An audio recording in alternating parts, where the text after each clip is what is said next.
What do you think what this is? Do you think that's like rolling. some, like it almost... Oh, you are for real? I would say That's amazing. That's obviously the teaser for this. You just roll. This is going to be good. This is going to be golden. It's going to be so magic. good. Natural. We're naturals. Hi, gay. I'm PJ Brescia, they, them pronouns, your host of the BabyGay Podcast and the founder of the BabyGay community, celebrating the coming out process through storytelling, advocacy, and togetherness. I came out later in life and I knew nothing about queer culture. I'm still not an expert, so let's go on a journey of self-discovery together with amazing guests, diverse coming out stories, LGBTQI plus history, and everything in between. This is the BabyGay Podcast. Coming out looks good on you. Hello and welcome back to the BabyGay Podcast. I'm your host, PJ Brescia, they, them, and I am here with a very, very, very special guest, Kat Cunning. Kat, thank you so much for joining us. It's my absolute pleasure. Thank you for having me. Oh my God, I am so grateful. Kat is performing here let me set back a little bit. We're here live at the Girls, Gays, and Theys BabyGay Pride event at beTRUE Studios in Hollywood, and Kat is our headliner. I'm a headliner. Headliner. Would you look at that? I'm a big deal. Big deal. You're a big deal. That feels right. Yes. We're doing it live. It's a live rock and podcast. roll, We're on a roll. Yeah. Okay, wait. So how was your day? Tell me more about your day? Oh my God. Do love that question. Okay, so I'm usually kind of a control freak and intense person, although as a performer I come across as like a whole lot of fun. Mm-hmm. So usually I wake up at like 6 in the morning. But today I woke up at noon, folks, because it's Pride. Yes. So I decided to have a nice night last night. I had a very big Pride performance at WeHo Pride recently. Amazing. On the only women-led stage, which I loved doing. They treated me very nicely. They gave me a hotel. Love that about the lesbians. Thank you. Yes. Let lesbians run the world. Yes. But anyway, so yeah, it's been a really nice Pride time of celebrating. So I slept all the way in, and then I went to Swingers Diner, and I had myself a tuna melt. Can't stop talking about it. So good. Love tuna melts. So good. And then I went to another friend's little gathering before coming here to do a little song. I stopped in on the Lady Gung Margie Plus hang. What's your favorite diner in LA? Because oh man, it's like I'm a little dyslexic, so I always say it wrong, but I do like the East Side Diner, the Fred 67, Fred 42, Fred's 55. What the fuck is the number? I don't know.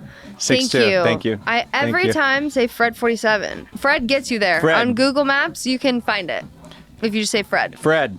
Take me to Fred. That is my favorite one because they put a lot of cheese on those fries late at night. Have you been to Cindy's? No, I've never even heard of it. Is this a transition on purpose? No. Okay, well, you asked me what I have to talk about, sir. And my next song is called Sinderella. It just came out 2 nights ago. And it's a dirty, dingy Vegas rock and roll showgirl. I play the man and the woman in the video, and it's very yummy. So amazing. And a diner really belongs in that story, so I had no idea there was a diner called Cindy's. Please put me on. Well, we got to go. It's in Eagle Rock, and it's like, is, you feel like you're walking back in time. It's small. The pie is incredible. I hate pie. I gotta be honest with you. I'm a savory guy. Okay, that's okay. But if they have fries or chicken tenders, they do. Or tuna melt, they do. Cinderella, like I saw the video. I saw the video. Oh well, thank you. It was good. Amazing. Thank you. Amazing. It really does feel to me as though it is amazing, and I want the whole world to see it. I couldn't be more proud. Yeah, I have goosebumps right now, actually. Oh, that means the world. Like, honestly, as a musician and actor, to make, like, a music video is you said that being in, like, a podcast space feels like you're at home, you're locked in. Yeah. For me, music videos are, like, everything that I have to give as an artist has an outlet. Yeah. And making that video with the people who said yes to make it with me, which is a tiny crew of queers who were dancers first, like me. When I say tiny crew, I mean, like, 3 other people beside me running around Vegas, but with enough preparation and enough dreams to get us to a treatment that we could execute in 2 days while staying at their dad's house in Vegas. Like, it really was made on a dream, and to see the outcome of it feel like the mission statement of all of the art I've ingested since I was a little kid. Like, it feels like a Baz Luhrmann / David Lynch adjacent little film to my song. makes me feel amazing. So anybody with whom it resonates, I'm like, thank you so much for watching. And also that tells me something about you, that we share taste. And that means something to me. Yeah. Well, I mean, I have a lot of thoughts. One, I would have said that was a crew of 1,000 people. Right. It's expensive as fuck. It looks so good. We're running around. Yeah.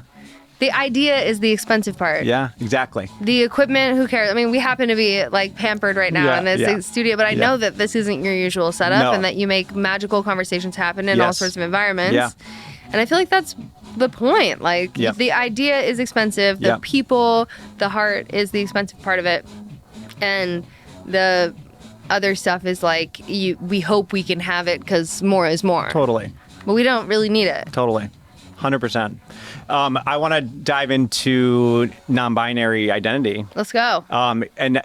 So tell us more about the Sinderella, and because that's in relation to your journey. Yeah, it is. Yeah. So basically, a lot of the music that I wrote was, where do I want to come at this from? We're in such a moment of like queer artists being really like polarizing and divisive, especially sapphic artists. We have like Fletcher being like, I'm coming out as straight to some degree in a moment that is like strangely, to me, I'm on a podcast right now, so I'm saying what I think, I guess. Yeah. But the tone of that was like infuriating and sort of careless.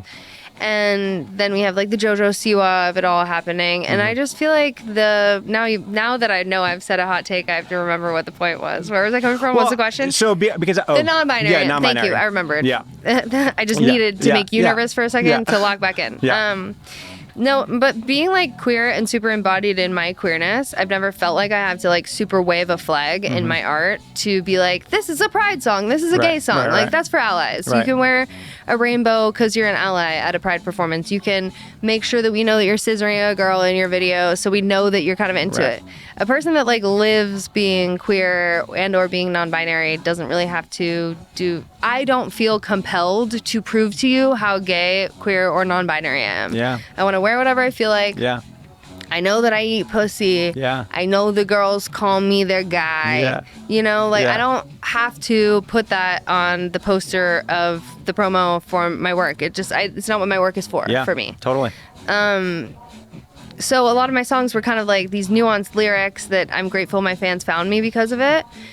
But I was feeling like there was something that wasn't being like fully spelled out. Like my fans have called me dad since the beginning of my career. Yeah.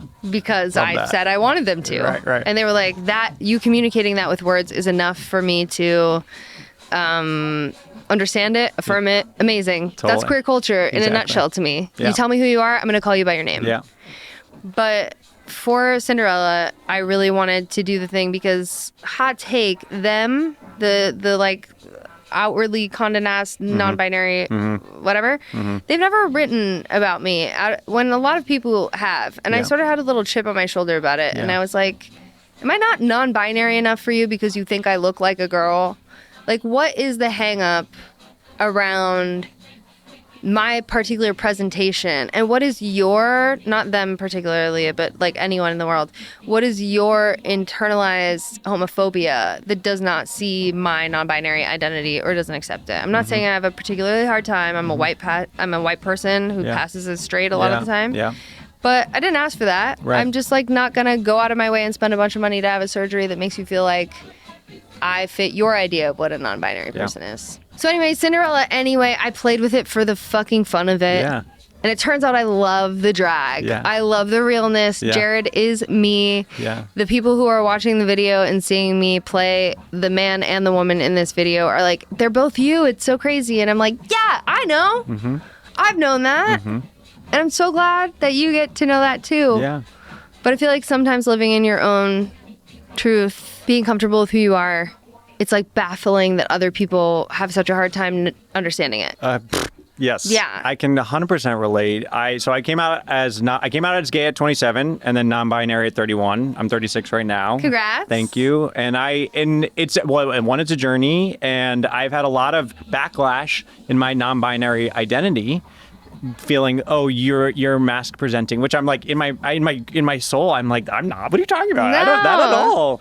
But and like they them feels so affirming to me. When I get they them'd, I feel you see me. That's who I am. Yeah. But there's a lot of backlash, and it's you know, and that's the journey. I'm still struggling with it, because it's like when I get heed, it's kind of, you know, in the beginning when I first came out, I was like, I don't care about pronouns. You can use he, totally fine. I'm now at a point where no, he really doesn't feel good. With it, yeah. Doesn't feel good. I'm pretty uncomfortable with she, and I've been uncomfortable with it for a long time. I definitely don't fight the battle in every context. Like, I don't want to stop someone in the mid-sentence Right. to explain to them what my gender. That has more to do with my own sense of privacy. Totally. I don't want to make a moment about me all the time. Right. But if I do ask someone to affirm what my gender is and how to speak about me in a way that makes me feel seen and appreciated, whatever, that's an act of intimacy and vulnerability. Yeah. And yeah, like, you're lucky if you get invited into the conversation of that. But it's also like, it does sort of irk me, because it's like, it's all over the internet. Totally. That those are my pronouns. Yeah. You can literally Google this fact. You can also Google what it means to be non-binary. You can also Google why someone might be, the nuances of gender identity, whatever. And I kid you not, every time I'm in a makeup chair for a movie, and I am usually playing these like femme girls, every time someone will be like, I just want to ask, because like I don't really know, like, what is this and that. And I don't mind being a liaison and educating people, but this information is so accessible. Yeah.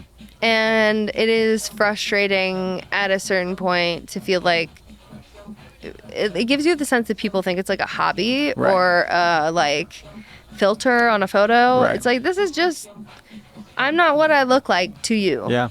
And I don't want to change what I look like to make you feel like it's easier for you to understand me in yet another binary form. Yeah. Like, I don't want to try to look more like a man so you can imagine I'm androgynous / non-binary then. Like, I'm just a person who grew these body parts, who grew this hair. Right. I haven't altered anything in a gender affirming way. In fact, I have had surgery to feel more androgynous. And yet, here I am. The people just love me as a little daisy girly. Yeah. And if that's what you see, I can't hate you for that. Yeah. I can't fault you for that. But also, I challenge you to look beyond what you perceive and what you're used to people doing to try to align with the binary. I just don't really give a fuck about the binary. Like, you're just you're a person living in the world. Right. Tell me how you want to be treated. Yeah, exactly. It's like, there's no rules. We make our own rules, and there are none. So it's all just this facade, and I don't know. When did you come out?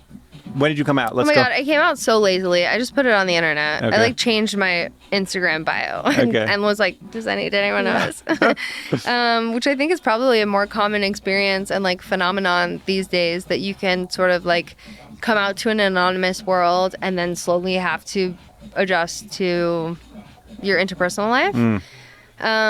But it was well before the pandemic. Like, I'm really bad at chronological shit. Do you know how old you were? I think I was like 25 or something, but it was like 2 years before the pandemic. Okay. I think I had my fans had been calling me dad for a while. Yeah. And then somebody was just like, you have always had these tendencies. You've always seemed this way. Even this one girl who became a really good friend, who I worked at a restaurant with when I first got out of college, she was like, you're like Calamity Jane, but you're also like a guy. Like, the way you walk is like a guy stuck in a girl's body. And I was like, hot. You see me? Yeah. So just like lots of those instances sort of accumulated. And at a certain point I was like, I'm presenting and chatting about myself in this character of masculinity. Why am I so scared to say that might be sort of true for me outside of that character? Right. Which I feel like is also like something we're seeing with a lot of drag queens who are like, actually, I'm trans. Right. And yeah, I was just lucky to have a lot of people around me who were like, trans is not what you think it is. Like, you don't have to get surgery to understand that you are not you don't identify with the gender you were assigned at birth. That's all it is. At the end of the day, I came out like some time ago, and it was on the internet, and I feel like I'm coming out every day all the time. Yeah. People just misgendered me just now. Yeah. So Yeah. I don't know. Same. You know? Yeah. So there's a lot of like choosing your battles. Yeah, exactly. And I know that it would make my life easier if I did make some transitions, but especially being a singer, I don't want to change my voice. Yeah. My voice makes me feel the most genderless. Yeah. And that's the reason I haven't taken hormones yet or had any of the... Yeah, I haven't altered my physical body because my voice would change, and my voice makes me feel so free. I love hitting notes that feel like they're beyond my physical form. Totally. I feel like a genderless Greek god. Yeah. And I feel like that's what I'm here to be. Yeah. That's incredible. I did some research, and did you go to SUNY Purchase? I did! I swam at SUNY Purchase. You swam? That's like the one sport we have. So I grew up in Westchester. Okay, we love that. So did Oprah, or Oprah has a house there? I tried to find her house while I was in college. That's all I'm saying. That's a good question. I know Martha Stewart's like one of our big Martha claim to fame in Westchester. I love it. PepsiCo. I stalked PepsiCo. Oh yeah, exactly. That's across the street of our college. Totally. Yeah, you can see the little fish and the koi fish. Where is it? What's right there? There's like a beautiful like modern art museum in that area, right? With like huge sculptures. Oh yeah. Yes, there's a sculpture garden. Yeah. I did go to it once. Yes. I have very funny college pictures of me at that sculpture garden. Yeah. I can't remember what it's called, but yeah. It's gorgeous up there. It is gorgeous. It really is. So yeah, I was like, swimming was my sport, and I was on like club teams, and we swam at SUNY Purchase. So I was there quite frequently. I never saw the pool at SUNY Purchase. Nice. It was nice. That's so surprising. Yeah. I feel like when, I don't know how much younger than me you are, but we're the same age. We are. Yeah. That's iconic. Yeah. Okay. So when I was there, they were starting to turn it over into like being slightly more appealing to the eye. But SUNY Purchase is known for looking, sorry, trigger warning, like a concentration camp. They literally modeled it after prisons. The architect was famous for prison-adjacent architecture. It was austere as fuck. There was one-level bricks all over everywhere. Yeah. It was just like not welcoming to any degree. Yeah. And when I went there, I didn't want to go to college at all because I just wanted to be a dancer in the city, and I was like mentally prepared to be broke and starving. So I went to the school. I was like, yes, this feels right. Like the trees were barren. There was no fruit. It was cold. It was brick. Yeah. Anyway, I love that campus, low key, but it has gotten friendlier over the years. Good. I think they're trying to get sports teams. They're trying to like get government money, you know? And they still use my photos for my senior project. SUNY Purchase. Royalties, please. Yeah, I'd like some royalties. You should probably invite me back for a speech. Yeah. Clearly, I'm a great speaker, and I won't say anything that offends anyone. Hello.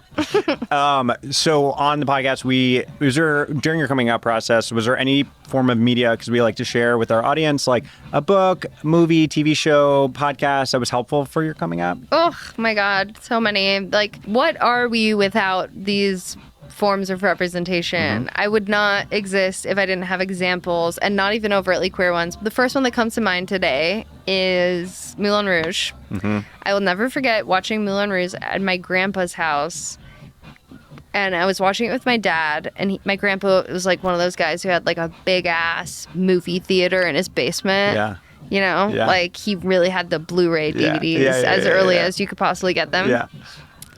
And we were watching that movie, and everyone in my family was kind of freaked out. And I cried at the end of the movie. And I was like, this is where I want to be. I want to be where the people are. I want to be with the freaks. I want to welcome and bienvenue. Like, I want to be around the freakazoids who are expressing themselves. Little did I know anything about the plot being like that the cabaret and the artistic expression was resistance and a form of like political act, and that she was talking about abortion. It was an incredibly feminist film ahead of its time. Nope, I'm conflating cabaret and Moulin Rouge. I was like, okay, I'm gonna go with this, but I don't know. You're like, we could probably edit this. No, it's like okay. she died. I remember dying. This is a part of my life. No. Nicole Kidman had tuberculosis. Listen, both of them clearly spoke to me. The aesthetic is conflatable. But watching Moulin Rouge, I do think it was Moulin Rouge. Afterwards, I was like, I love it. This is who I want to be. And then my dad was like, he cried because he was afraid that was what my life was going to look like. And it looked so scary and so unsafe and whatever. But what a testament to like knowing who you are and where you want to be and what matters to you. Like Baz Luhrmann's work has spoken to me since the beginning of my since the first time I saw it. Yeah. And my life literally has looked like that movie for like a lot of it. It's if we can't see it, we can't be it. Exactly. Like that is so real. Yeah. Yeah. So it's not an overtly gay movie, and also like please keep it in that I confuse Cabaret and Moulin Rouge while truly knowing, loving, and being capable of quoting both films top to bottom. Yes. Like I will put on a play right now where we both play all the characters of either movie. Let's do it. But they mean the same thing. They clearly hold the same space in my heart. Yes. Yeah, they're not the I'm spelling out a sapphic love story narrative, but they're overtly queer. Yeah. They remind you that you can be who you are. Yeah. And I think that's what I aim to make as a queer artist, is stuff that just speaks to what queerness really is. Yeah. Versus just exploiting the experience of sexualizing women love women or sexualizing men love men. Yeah. Like, queerness really at the end of the day is about being brave enough to be who you are. Yeah. And wherever your genitals fucking lead you in that journey, like rock and roll. Exactly. But I hope that we can preserve a community of queer people who, are just brave about who they are and how they want to be reflected in the world. Yeah. What advice would you do you have for baby gays, your baby gay self? My baby gay self. My baby gay self my world was rocked. I thought, okay, we should do a quick, I'm going to take a little more time than you anticipated for this question. Okay. So when I was little, I was like a hot straight girl. Can you imagine? Oh my God, people loved me. I was basically Taylor Swift in my high school. Yeah. And then my mom came out as gay and my parents divorced. So I was introduced to queerness on a radical level pretty early, but I was on the opposite end of the fucking bingo card. I was like, I don't know, that's not great. You're tearing our family apart. Please don't. Yeah. And I learned my lesson, but I wasn't looking for it. I literally was dry humping my friend in high school, thinking nothing of it. Yeah. I was like, we're just experimenting. I'm sexually free. Yeah. Who cares? It'll be interesting to know what dry humping feels like. Yeah. And I stand by the fact that it didn't register with me because I hadn't fallen in love. So when I went to college, I fell in love with someone who rocked my world. I stopped going to classes, which again, I don't come off as being a very type A person, but pretty intense, and I'm pretty regimented about my work and disciplined. And my whole world was topsy-turvy after I met this girl. So the unfortunate thing is I wouldn't have changed any of that. I lost everything and gained everything at the same time. So I would tell my baby gay self to do the exact same thing. And let the experience knock you over the fucking head. And learn from it and learn what you want less of and what you want more of. But my baby gay self was never afraid of being me. Yeah. So I'm grateful that I ended up me regardless, just sort of refined with better choices. Yeah.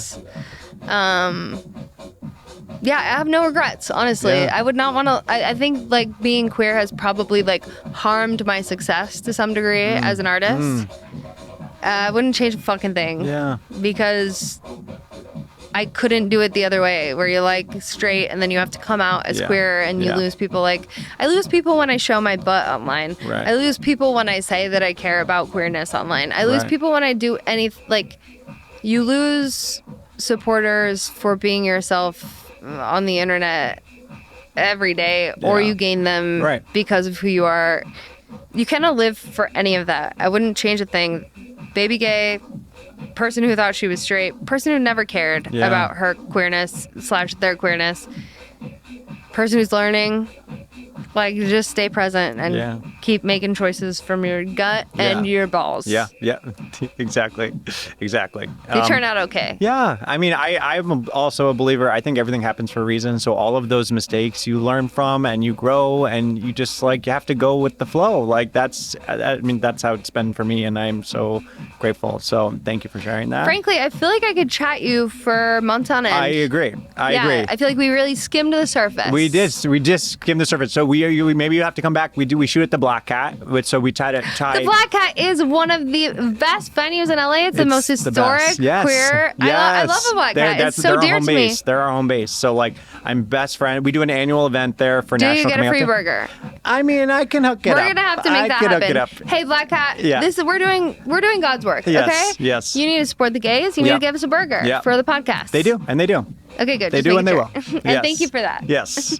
So our last segment, we call it My First Time. So we share your first queer crush, kiss, date, sexual experience, kind of like trying to debunk, because they're clunky. A lot of times they're clunky in the beginning, and like to kind of demystify that process for those. I hate to tell you, I'm a sex god among men. And the first time that I had sex with a girl, it just was amazing. Yeah. I was great at it. I was a natural. Yeah.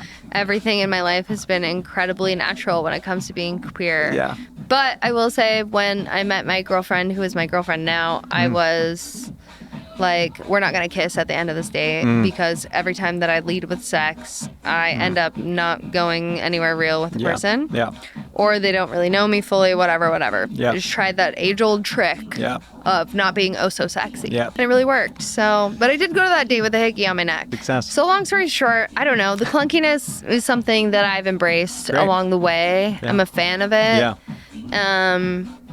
But if there was a more helpful thing to say. That is helpful. The helpful thing is just own it. Own it. Own the awkwardness. It's delicious. It is. Find the awkwardness delicious. It is. Because those are the stories. If something makes you nervous, like, actually, here's what I'll say. I was talking to Jamie Lee Curtis yesterday. Wow. In a Twitch with her daughter Ruby, who is trans. They were amazing. That was a very serendipitous conversation. Yeah. And she made me nervous. I was like, you're an icon. Yeah. Thank you for existing. Yeah. So I was a little goofy, and my girlfriend obviously is watching the Twitch live while it's happening. So I get out of it. She's like, I knew you were nervous. I knew you were nervous. Yeah. And I was like, I hate that you know I was nervous. Yeah. But then I out loud just had to say, like, I was nervous. Yeah. It's okay to be nervous. Yeah. So whether it's love that makes you nervous or whatever, having those moments where you're like a little out of body and imperfect are the best moments. You're growing or you care. It's human. Yes. It's human. It's important to be out of your comfort zone in order to grow. Yeah. I just interviewed the mayor of West Hollywood, and I was the most nervous out of it. And she's so incredible. Yeah, because you're just like, bravo. I was just like, yeah, she is quite intimidating. I've seen her speak before. I was like, oh my God. She's just so pretty. Like the blowout, like, how is it not moving? Yeah. She's just so incredible. Shout out Mayor Byers. You're amazing. So, but yeah, I was very nervous. But it's just human, and it's just, let's embrace it. That's part of the journey. So, thank you so much, Kat. This was so fun. We have to do this again. We're going to the Black Cat for burgers. For sure. Yes. Like, I need some fries. Yes. Where can people find you? You must find me at Kat Cunning everywhere. Cat with a K, like a human. Yeah. Cunning with a C and 2 N's, like cunnilingus. That's right. And what should people be looking out for? You should be looking out for, well, first of all, you're late. You should go watch Sinderella, the video, and the song. Secondly, my next song coming out is called Dancer. It's the mission statement of my whole career, honestly. I was a dancer first for my life, and singing and acting have been a happy blessing after that. So this video is, aligned with the song, Tiny Films, Tiny Worlds. Yeah, they mean the fucking world to me, and I've put my heart and soul and foot and blood and sweat and tears into it. So look out for Dancer. Yeah. And you can find me on Instagram, Spotify, my website. I sell merch. Just go wherever you want to go to be close to me. Stalk me. Yes. Please. Thank you so much. Be consistent. Never leave. We're so grateful for Reverie. Oh, we love Reverie. We love Reverie, yeah. Are you partnering with Reverie? Yeah. Oh my God, hi Reverie. Hi, you Reverie. guys answer my emails, JK. Yeah. You guys email me. Let's do more. Yes. Reverie is a global streaming network for LGBTQ plus content dedicated to providing authentic and inclusive entertainment that celebrates the diversity of queer experiences. Thank you, Reverie. We really love you and appreciate you. Reverie, Thank you. me too. Yes. We love you. Woo! Happy Pride. Woo!